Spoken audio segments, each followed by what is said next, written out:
లక్షలాది మంది వస్తూనే ఉంటారు. ఈ మధ్య యుద్ధం వల్ల కొంచెం తగ్గింది.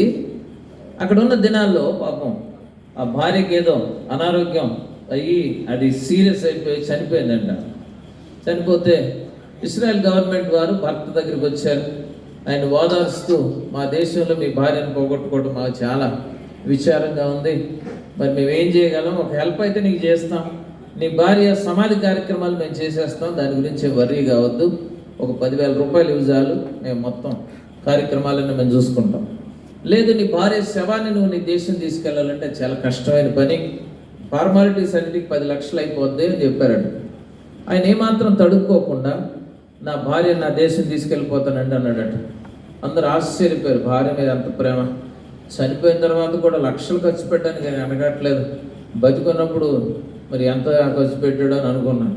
కానీ కొంతమంది లోకంలో జరుగుతున్న పరిస్థితి ఏంటంటే, బతుకున్నప్పుడు ముద్దట్టరు, కానీ చచ్చిపోయిన తర్వాత సమాధులు మాత్రం భలే డెకరేషన్లు వేస్తారు, వాళ్ళ పేర్లు చెప్పి భోజనాలు ఎడేస్తారు. సరే, అక్కడ ఉన్న ఒక పెద్ద ఆయనతో అన్నాడంటే, ఏమండి ఒక్కసారి ఆలోచించండి, ఆమె చనిపోయింది, ఇక్కడైనా అక్కడైనా పాతేయటమే 10,000 అయిపోతుంది, ఇక్కడ పాతేస్తే అక్కడ తీసుకెళ్ళి మీరు ఏం సాధిస్తారు, 10 లక్షలు ఎందుకు ఖర్చు చేయడం, మీరు ఒకసారి ఆలోచించండి అన్నాడు. అప్పుడు ఆయన చెప్పాడట, నేను విన్నాను, ఇప్పుడు 2,000 సంవత్సరాల క్రితం ఎవరో ఒక ఆయన ఇదే దేశంలో పుట్టాడట, 33.5 సంవత్సరాల తర్వాత చనిపోయి ఇదే నేలలో పాతి పెట్టబడ్డాడట, అదే చిత్రం 3 రోజులు టక్కన లేచాడట.